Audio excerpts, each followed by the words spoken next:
Good morning everyone, here we are, ready to go, can't wait. It's a bit of a cloud bank over there though, could be a bit of a problem blocking the sun, but we'll see what we can do. Now I'm going to be doing 4 painting demos in this particular video, a little bit of cooking segment and just general fun, so stick around and enjoy yourself. Blend some of this sky, just put that in there, blend those magentas up into those browns, blend those blues and magentas.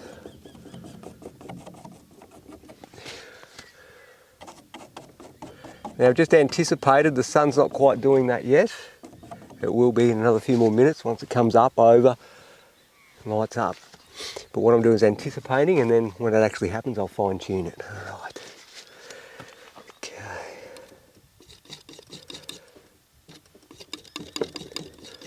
Knock up a key down distant hill.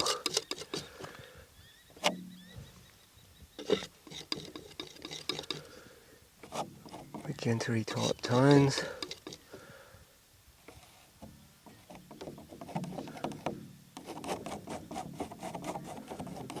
Cool shadow version at the moment. All in the shadows.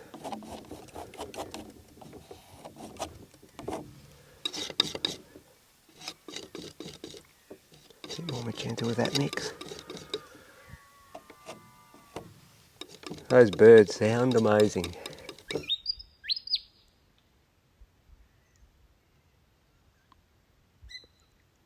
Alright, just get all these shadowy tones in. Lower key, a bit more burnt sienna. Get all the shadow tones in first. Wait for the sun to pop up and lick the highlights.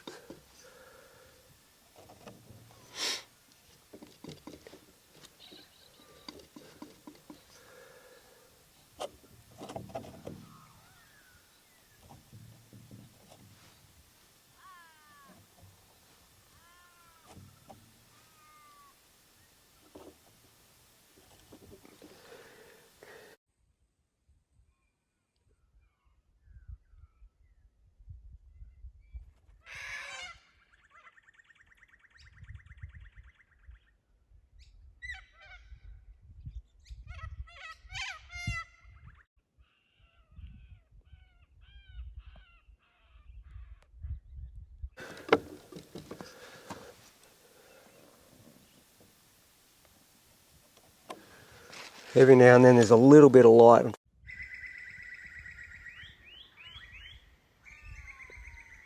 It'll be gone now. I got a little spear of light through the gaps in the clouds and I managed to just lick a few colours on, but before I could really analyse it, it was gone again. And that's the thing with plein air painting, you never really can plan what you're going to get. And this morning, well, that's just one of those things. But anyway, it's got me warmed up, move a bit of paint around, and then I'll get ready for the next one later on.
Now, what do we got here? Got some wholemeal spelt flour. Let's get this one open if I can.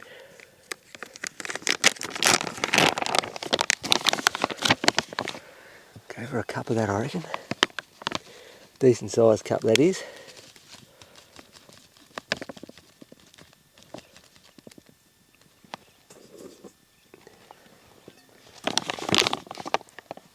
And some baking powder to get it to rise. Just a little touch more. There we go.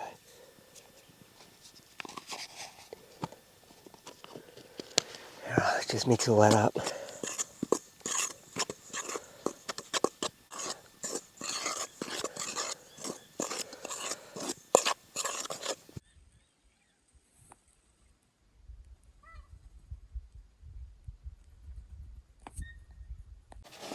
Gonna have a little bit of milk. I've got almond milk. Add whatever type of milk you want.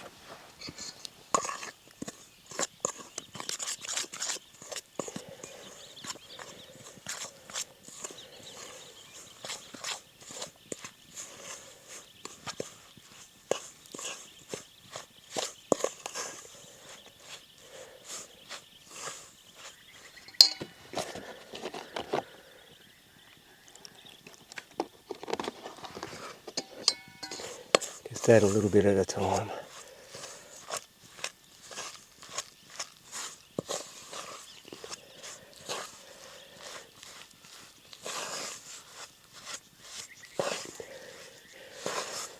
How much milk to add? Well, starts off as a whole lot of little blobs of flour like that, and when you get the right amount, all the little blobs, instead of becoming a whole lot of little ones, become one.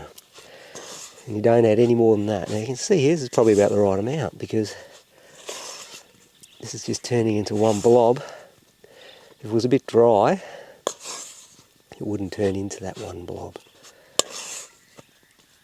Now you don't want to over mix it. It's not like kneading dough, kneading bread with yeast. You just want to get the moisture move through there, but not knock the air out of it when you've got the baking powder instead of yeast. I haven't got time. Haven't got time for the yeast. I'm too hungry. Alright, that's about it. Alright, so just here I'm just preheating the lid. I've got the lid upside down there, just preheating that. Preheating the oven too, but mainly want to get the lid hot because I want the heat to radiate down onto the food. Cook it from the top mainly. Get a nice consistent cook without burning on the bottom too much. So this will cook fairly quickly, so I'm just going to preheat, cook it like scones I guess, cook it in about 10 minutes. When she's warm enough we'll get into it.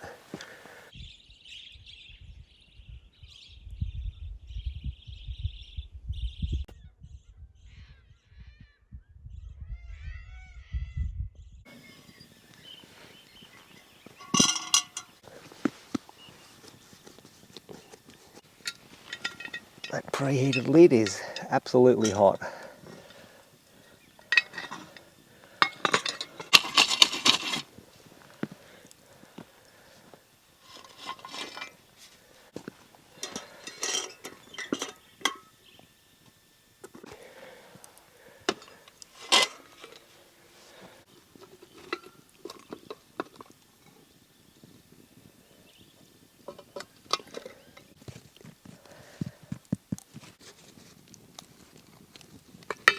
Breaks up nicely, good stuff. And I just put a bit of peanut butter on it this trip. Open her up. There's plenty of heat in there. Plenty of heat.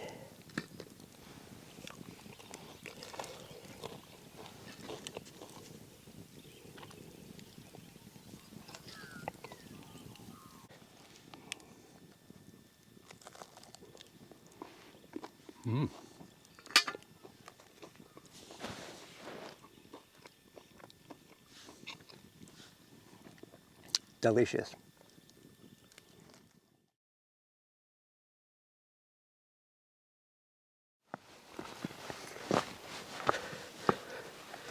Okay, well here we go. Got the late afternoon light. Still got the blowflies, unfortunately. I was hoping they would go, but they haven't gone yet. Got the paint, got the stretch Belgian linen, got the evening light. Okay, let's get into it. Right. Just going to get a little bit of cobalt blue and white. Oh, these flies, they're endless. I thought they would have gone by now, but... Okay, so I just want to feel in where those mountain ranges are going.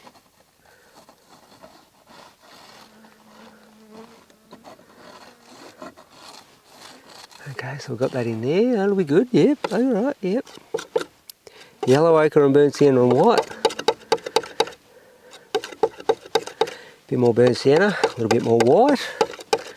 This has to be fun, doesn't it? This is fun. We're here, we're in the moment. Got a few mucky patches there, we'll just clean them up. I'll just put that in there. I'm just feeling at the moment. We're not like doing anything too literal, we're just yellow ochre and white. We're just feeling the moment, so we start off broad and gradually start to refine after that. Alright. Yep, a bit more white. Plenty of fly action, plenty of fly action. Got a little bit of that blue from earlier on. Just going to bang that in. That's about right. That's pretty spot on. So I'm just filling that in. There we go, look at that. Now we'll go for a bit more blue, a bit more white, a bit more flies. I tell you what, mixing into that earlier mix. There you go. There you go. A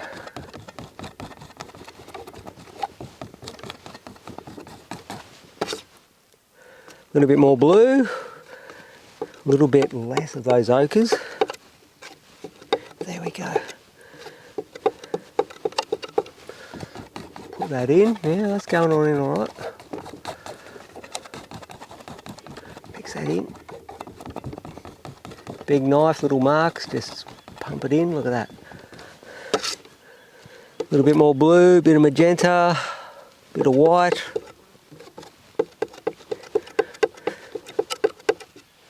Bit more magenta. A little bit more magenta, what do we got? Yeah, a little bit more magenta on top of that. Doing the fly salute at the moment, as you can see. They will not give in until the sun sets up here. That's one of the things they don't tell you about the beautiful outback of Australia. It's not in the tourist brochure. Oh, by the way, you get tons of flies. That's just not part of it.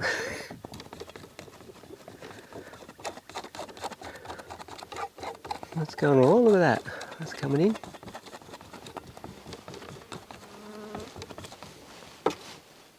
Oh, just stand back for a minute. Burnt sienna and yellow ochre. The light is moving fast. Burnt sienna, alizarin crimson. A little bit of cobalt blue to darken that. Burnt sienna, alizarin crimson, cobalt blue.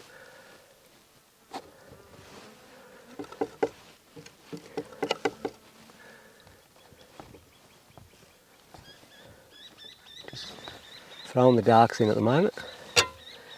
Hear that bird activity? Isn't it wonderful?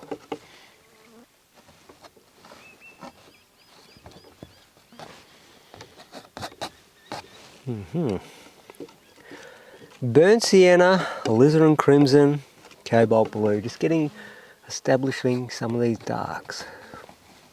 Throwing them in.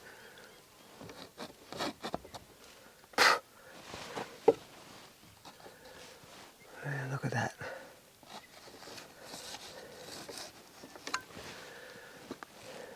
Hopefully the light comes back. It's starting to fade at the moment. Just throwing the darks in. But I am hoping the light will come back. So we've got some yellow ochre, burnt sienna, viridian green. I'm just throwing the shadows in now of the creek over here. The creek's just running through here like that nicely.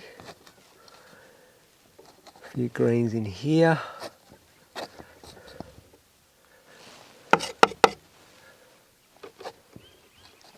few greens there. Throw those in. There we go. That's all good. Bit of cad orange and white. Just going to establish a bit of yellow ochre with that cad orange. Establish some of these little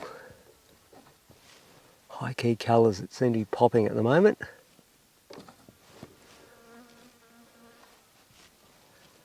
Yeah, that's good. A bit more yellow ochre. Oh, I'll tell you what, I'm going to put a bit more orange. A bit more orange down. Got the Winton brand there today. Windsor and Newton brand today. Let's see what we got.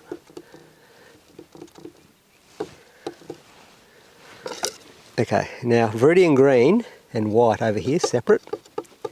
A high key green by mixing viridian green and white. Half mix it with these colours, which is cads and yellow ochre. Just lightly touching, letting the undertone show through. Yeah, that's good. Clean that off. Whoa, buckets of paint there. Alright, magenta and white.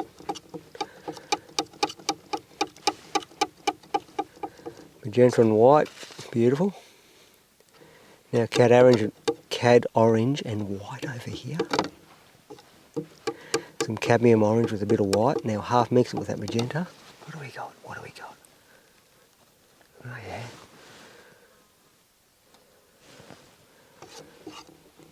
Bit more white.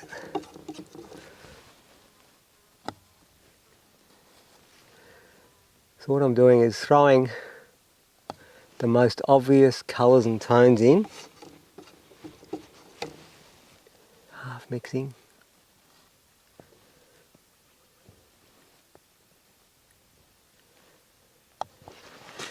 Right. Let's go back to the blues. Back to the blues. Bit more cobalt blue. What do we got here? Well, that's a nice one. That's good. Cobalt blue, but also they've got a little bit of a mixture of alizarin crimson and viridian green with that from earlier. Throw that in, yeah, nice.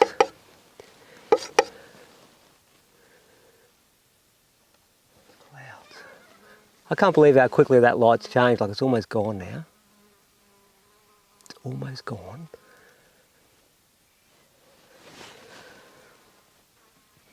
But there's still an echo of it, and I'll just keep on working. There's a bit of memory and a bit of what was there. How's that sound? How does that sound? Soften. I'm just softening with a knife there.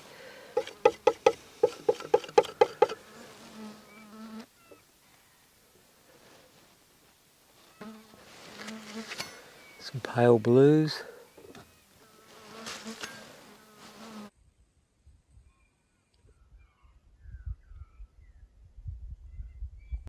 Well, the light has pretty much left us now, so I'll just throw a little bit of some of the sky that was lost a little bit earlier, a little bit more yellow ochre up here. High key yellow ochre. Got a bit lost. But because I'm working on site, I did see it, so I can put it in now.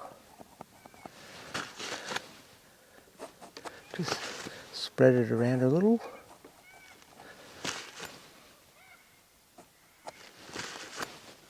Nice. That's good. What do we got here?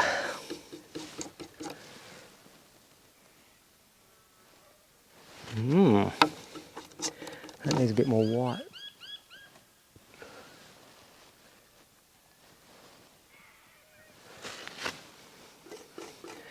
There's so many subtleties going on here. Now I'm going for some really refined cobalt blue and white, lighter tonal value. Just got to keep moving around, moving around. Just put that in there. Listen to those birds, they love it, don't they? They absolutely love being out in nature, and why wouldn't you? Why wouldn't you? Right, now just clean knife, just pull that through. Oops, here we go. A little bit of underpaint showing through that I didn't want. Clean the knife.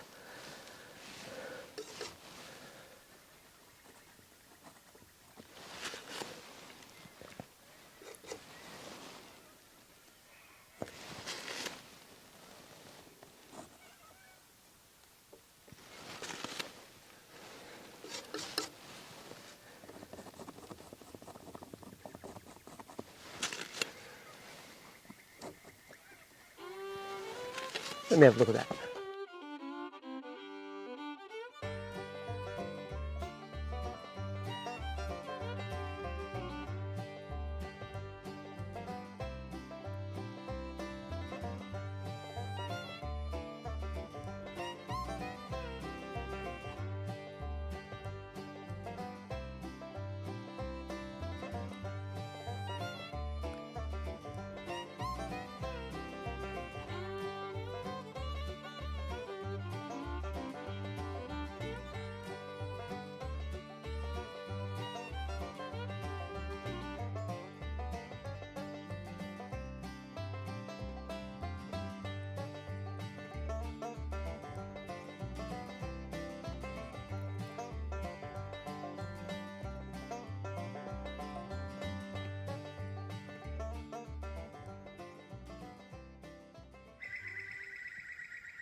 Alright, must be time to throw the last few things in.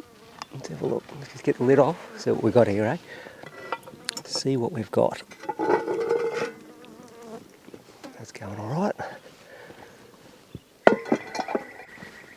Okay, now I'll just go put the last few things, I'll go grab them.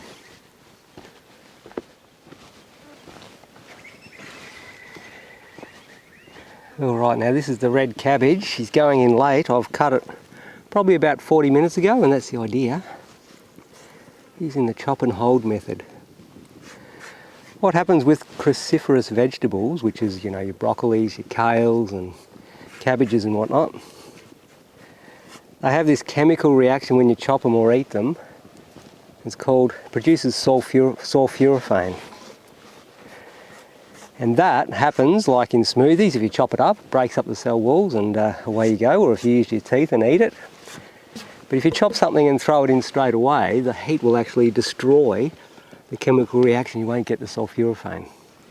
The idea is you chop it, wait 40 minutes, the sulforaphane is produced. Once it's produced, throw it in, then the cooking and the heat won't destroy it once it's actually there. So now I've thrown it in, and the idea is that stuff is absolutely anti-cancer, healthy.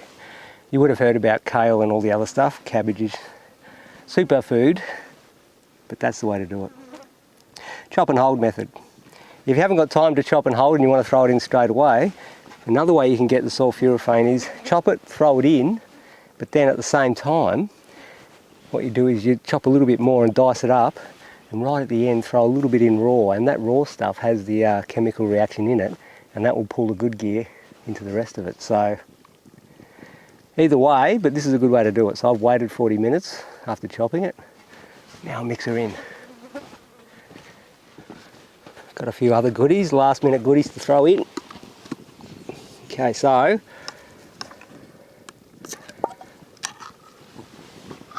whoop, here we go.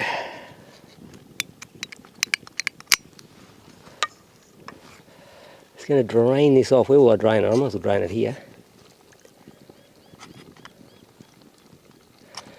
Just going to add my favourite, good old black beans.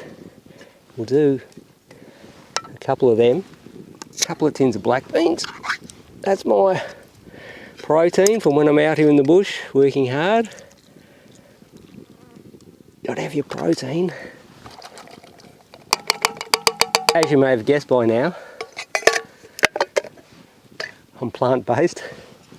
Whole food plant-based is the way to go, of course, and I try to keep everything as natural and as whole as I can. Now here's a tin of tomatoes right at the end too. Throw that in. Now this stuff, I've got a fridge in the back of the car, which will keep me going for ages. So what I'm doing is I'm making up a massive brew of this good gear, and it's got absolutely everything in it that's fantastic for energy, proteins and carbohydrates, and full of phytochemicals and nutrients, just everything you need. So I'm making a massive brew of it. Going to stick it in little containers, stick it in the fridge, and then that's it. Don't have to think about it. Each evening when I'm starving, come home from painting the picture, boom, go to the fridge, get it out, stick it on the heat for a few minutes and into it. That's looking lovely. That pumpkin's broken right up, and that was the idea. I wanted the pumpkin to be absolutely broken up, so when you mix it up it just turns into a pulp and you get this beautiful thing of heaps of vegetables that you can recognise, but the pumpkin kind of adds a puree to it. So instead of using a blender to make the puree, you've got a bit of a puree with the pumpkin, and there you go, it's all good. That's looking great. Alright, I'll give that about another 10 minutes, I'd say, and that'll be it, should be done. Fantastic stuff. Let's grab these ones.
Just setting up for a little plein air painting, and it's very unexpected, the weather. It's actually going to come in quite wet and raining today. In the beautiful I'm at Arkaroola, Northern Flinders Ranges, painting this Outback Gorge. Typical plein air painting, you never know what you're going to get, so we've got overcast weather. Light rain, it's supposed to get heavier later, so I want to get this painting done, get back to the car because I'm a few k's away from, a few k's, a couple of miles away. Get back in before I get too wet and before the roads get too slippery. All right, let's finish this setup.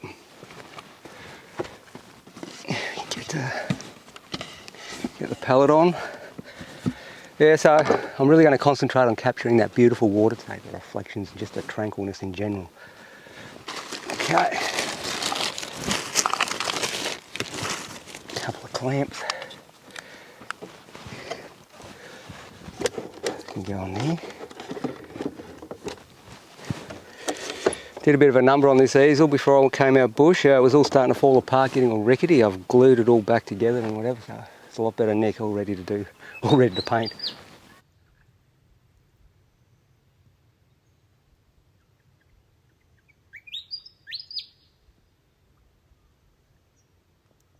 Travelling as light as I can. Bit of blue.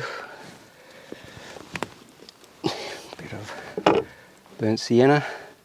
It'll come in handy today, I would imagine. Alizarin crimson.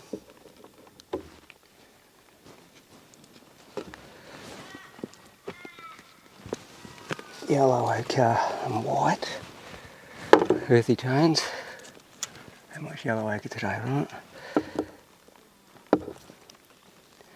Because that rain is coming in. Oh well. It's all part of it, isn't it? Bit of white. Bit of viridian green and magenta should do it. Magenta. Viridian green.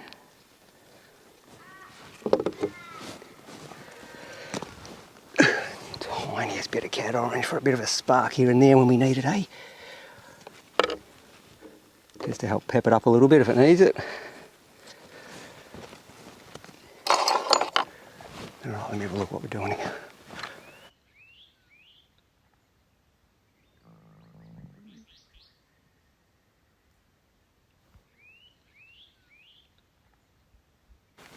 Alright, start with a few darks. Alizarin crimson, burnt sienna, cobalt blue to really mix it together and darken her off. Stick some darkest darks in immediately.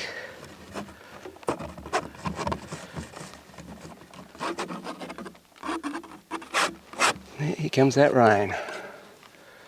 It's all part of it.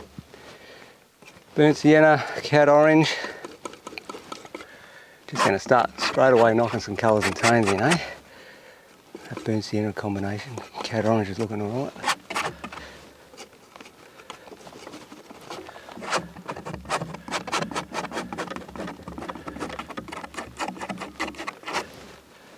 Get her in quick smart. A bit more cobalt blue.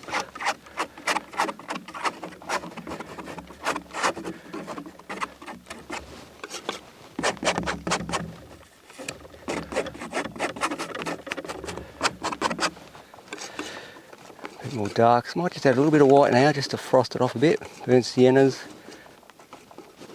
Blues with a bit of white just to make it slightly lighter in tonal value and grey it off a bit.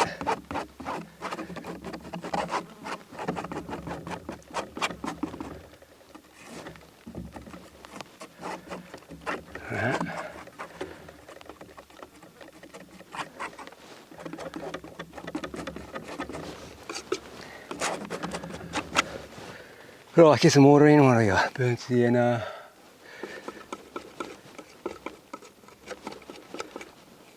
Yellow ochre.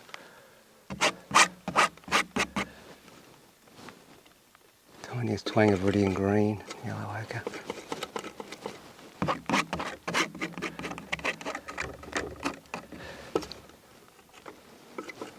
Viridian green and yellow ochre in the foreground here.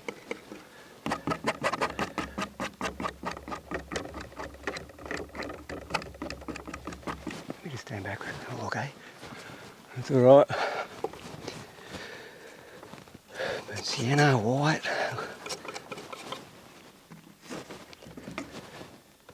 A bit more white. I get a little bit of magenta. That blue, just making a bit of a grey now. What have we got? Bit of a lighter tonal value grey for some of these rocks just ticking around.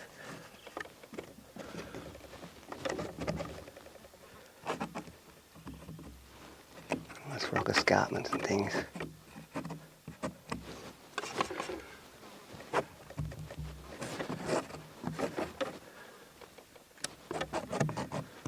Right in. Where's the big knife? Where's the big guns? Pallet, knife, little bit of paper towel. Off we go, come back.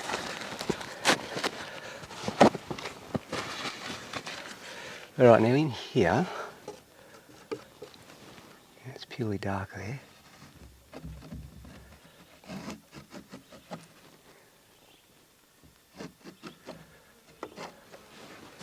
There's some downward marks to really mimic those reflections.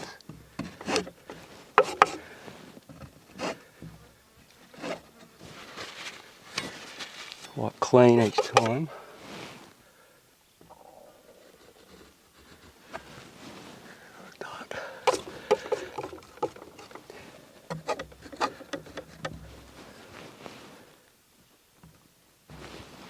And off on the edge.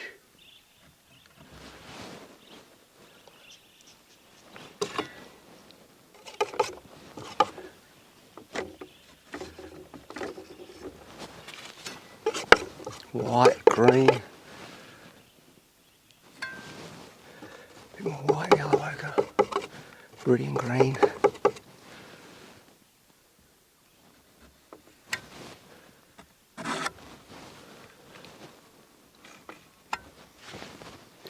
Foreground. Well, stand back, I'm running out of burnt sienna.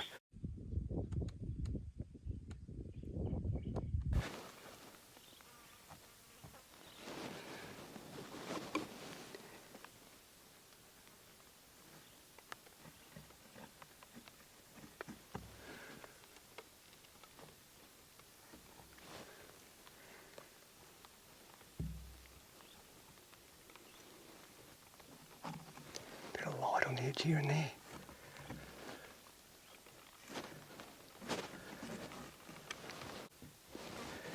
There's a bit more burnt sienna. White. Just feeling as I go. Kind of a slightly touch.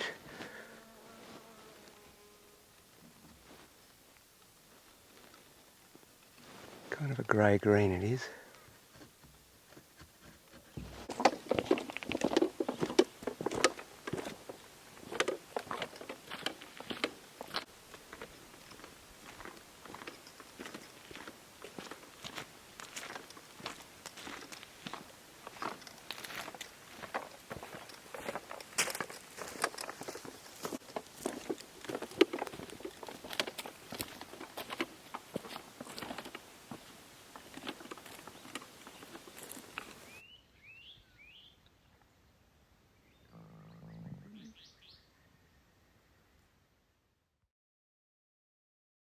Alright, well here we are in the shearer's quarters. Got rained in, you saw the plein air painting I did yesterday, and I've been camping here at the Arkarula homestead. Got a big beautiful space here to use the shearer's quarters, so it'll be a bit of a studio while waiting for that big rain to clear. So what I'm going to do is, I'm fresh from that plein air painting I did yesterday. Now I'm going to do something related to that, what's in my head, maybe use a little bit of the painting, a little bit of photo reference, but basically I'm very fresh and I'm up here in the country, so it's like having a studio right here in the country I'm trying to paint. Alright, let's see how we go. Establish that darkest dark. That's about where I want it to go, I reckon, today. Stick that in there. Make plenty of it. We'll go over a bit of it later on, but I just want to get that established first.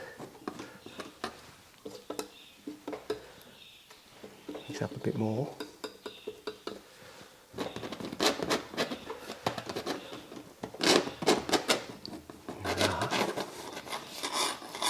Alright. Now I'm just going to introduce a tiny bit of white with the burnt sienna and the blue. It's a little bit keyed down. It's got a bit more white. The tonal value is a little bit lighter. It's not quite as dark. I'm on a stretched linen today, and quite a coarse linen too. So it's really absorbing the paint. I have to put a little bit more paint on when I'm using this type of technique on such a raw linen, coarse linen, I should say. But that's all right. We'll go with that. Now, what are we doing? Just mix up a bit more of the alizarin, crimson, burnt sienna and blue. I'll just put a little bit more in the water here.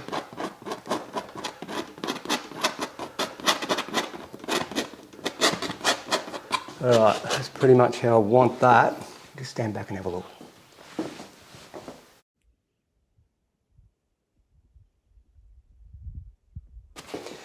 Alright, I'll come in with a slightly bigger knife and we'll go. Hang on. Just had to make sure I was recording. I don't want to get stuck into it too much and then realise there's no one watching. Just standing here talking to myself. Viridian green, yellow ochre. I'm going to need a lot more yellow ochre than that. I don't know what I was thinking there. Burnt sienna, yellow ochre, viridian green. Plough that on. That's going on nice. That's a nice colour. But of course, yellow ochre.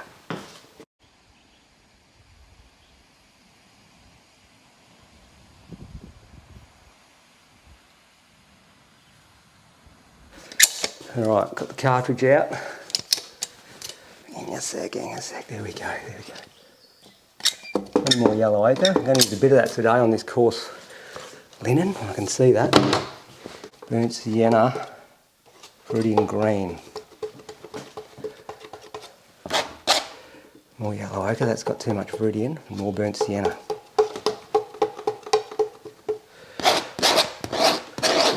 It's pretty good.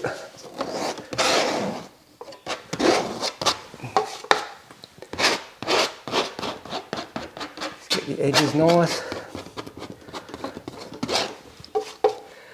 This is absorbing the paint like you would not believe this surface.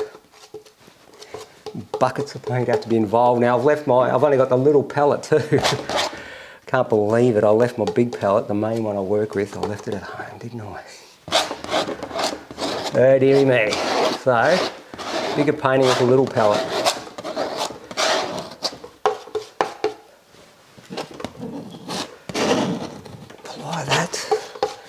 Plenty of paint going on.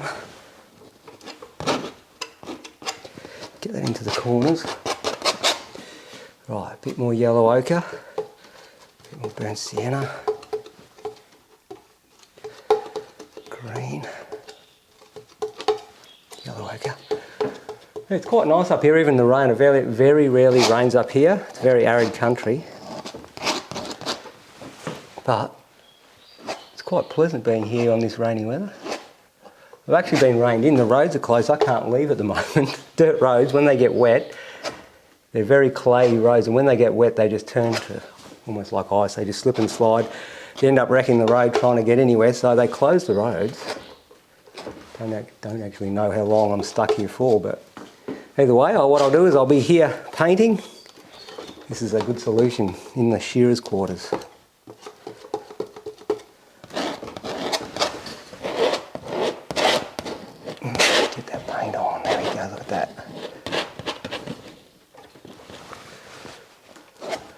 Just try not to touch the bottom too much because I'm trying to keep the paint off the easel itself.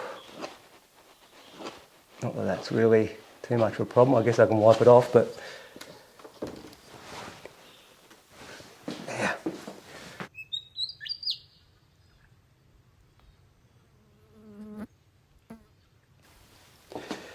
Alright, now I might just get a bit of the strong cat orange, mix that with that green, just get a bit of orange in that colour.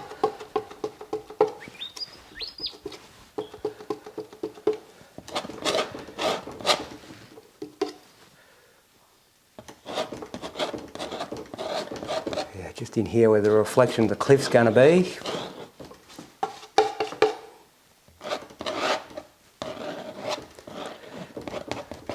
Okay, you can put the paint on any which way you want, but I like to finish with downward marks or across marks with water, and it really gives the illusion of reflections then.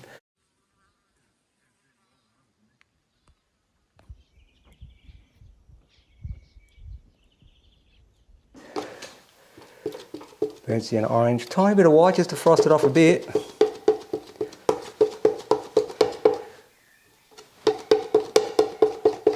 Let's see what I got.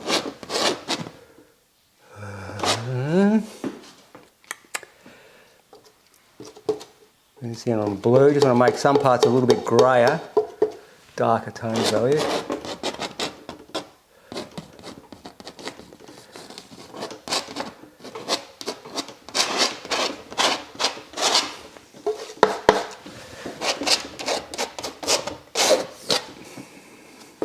Burnt sienna, blue, white, burnt sienna.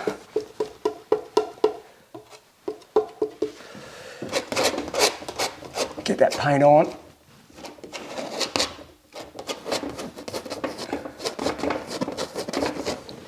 Colour we got on the horizon there, a little bit more blue and white. Just trying to grey it off a little bit.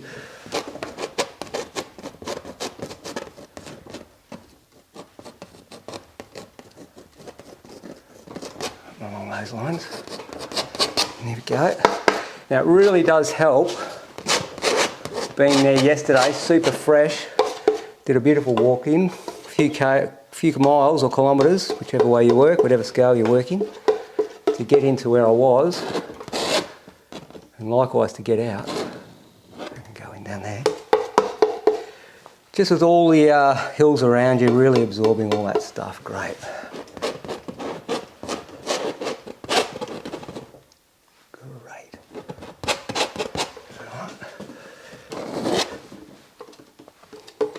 A little bit darker.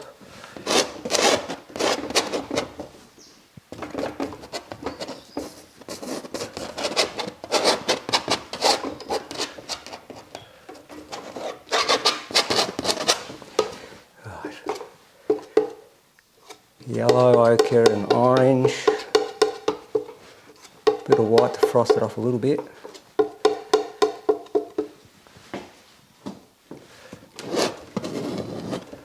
That's nice, that's cat orange, yellow ochre and a bit of white. There'll be more of those orange tones.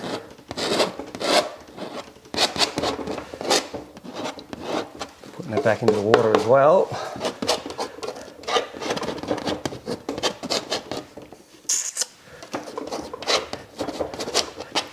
Palette knife seems to lend itself to these chunky, blocky cliffs, doesn't it? Like it really mimics that ancient mountainous landscape with those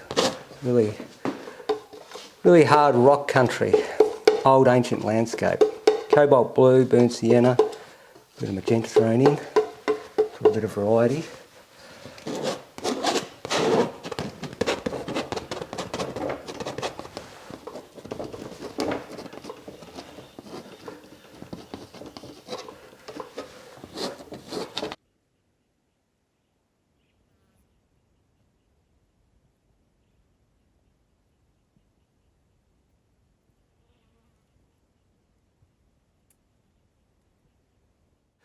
Right, let's go for some white, pure white, with a little bit of cobalt blue and a little bit of magenta.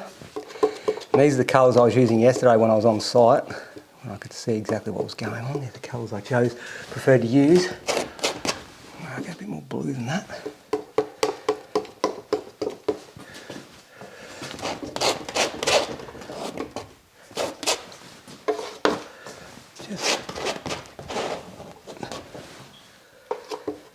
Tell you what, I really wish I had a bigger palette going on here at the moment, and I wish this easel was a little more stable on its legs.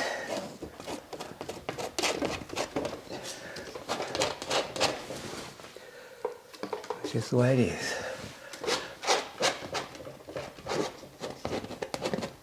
Trying not to actually touch just yet on that area. What I'm going to do now is change it up a bit, a little bit yellow ochre and burnt sienna with the white. Oops, got that white mixed up in there.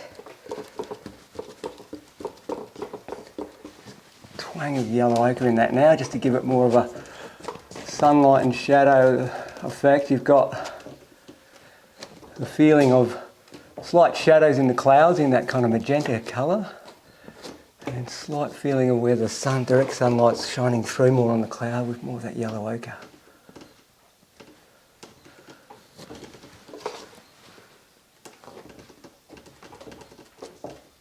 Just keep applying, get the coverage.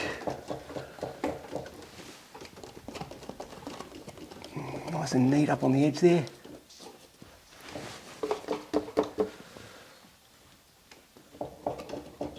Like so.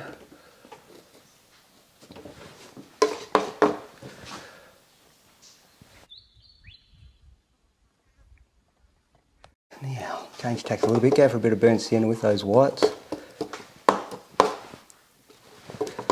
A bit of blue and magenta. Just making a neutral type of earthy, light earthy tone.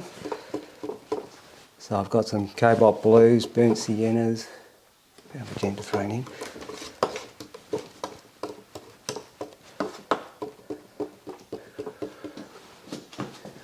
Right.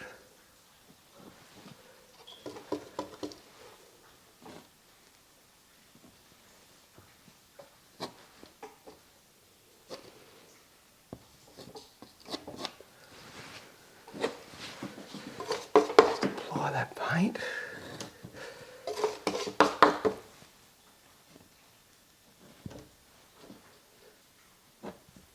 Yeah, the knife's great for producing that real chunky rock formation.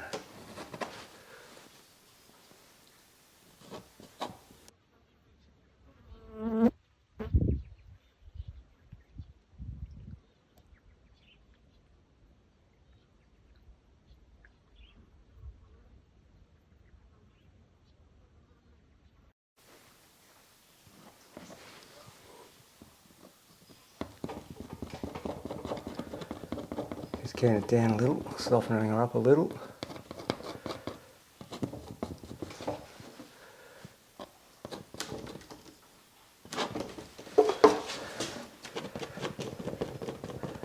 That can be the water reflection there.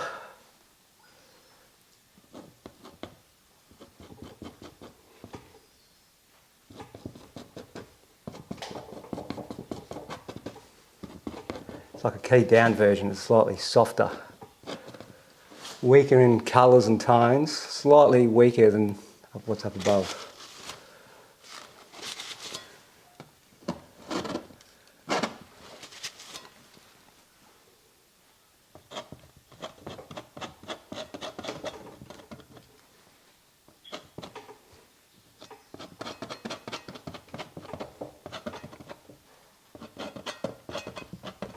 Along those lines.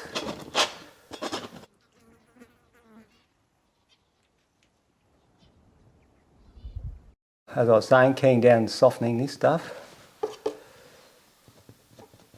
Breaking it up, breaking it up. Got the big knife out, but using fairly little marks with the big knife.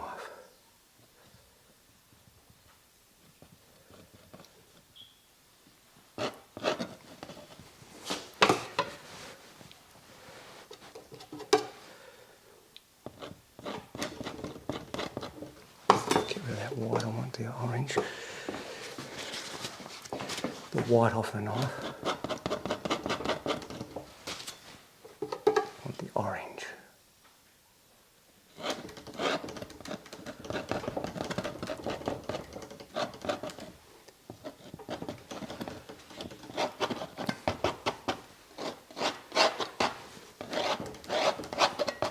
Just getting that in there, nice beautiful reflection. Absolutely fantastic stuff, isn't it? Right.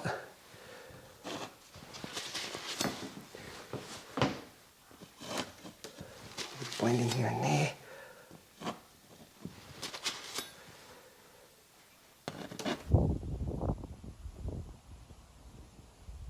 Let's get some yellow ochre and white, bit of burnt sienna. I'm trying to make a kind of grass colour. So you've got, up here you've got the cliff, right? There's a little bit of grass catching here and there, and I'm growing on little ledges and stuff. So with the knife on edge, sticking in those little grasses, and this texture on the thick canvas, or the thick linen, the heavy weave, is actually good because you hold the knife very lightly. It's kind of just catching, so it's almost like it's catching little blobs of grass.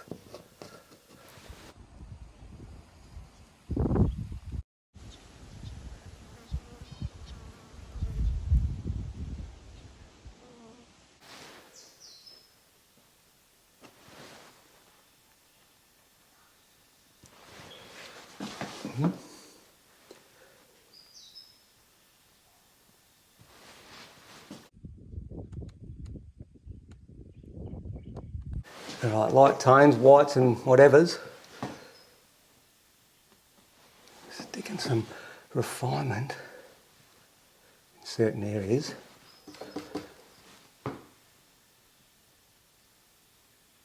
Knife on edge.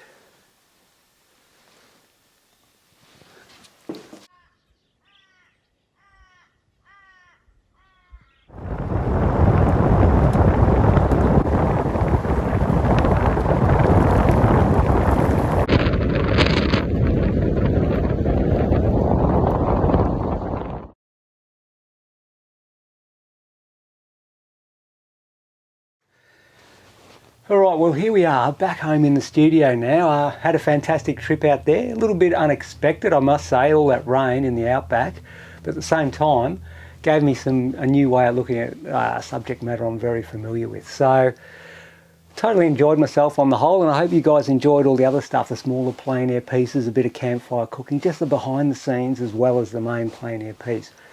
Now, getting back to walking up the gorge and painting that little painting on that little rainy day, that really helped me with the colour scheme that I was going to use on the larger work that I did at the Harker-Ruler shearers quarters. So it's always great to be fresh with the subject that you're about to paint.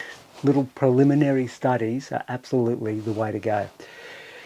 Freshened me up with the technique I was going to use, the composition I was going to use. Then when it came to the major piece, overcast day instead of sun, I already knew the colour scheme I was going to be working with. So I guess, in a lot of ways, that's definitely a bonus.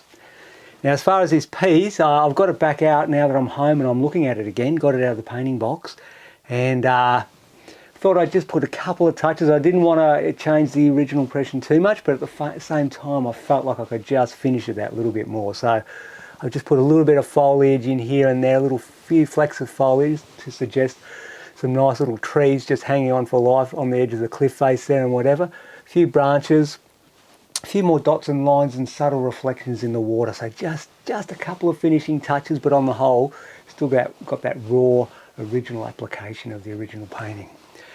All right, and saying all that, what I reckon we should do now is get that camera off and check out the technique up close. Hope you enjoyed the whole trip. Thanks again for watching, and we'll see you next time.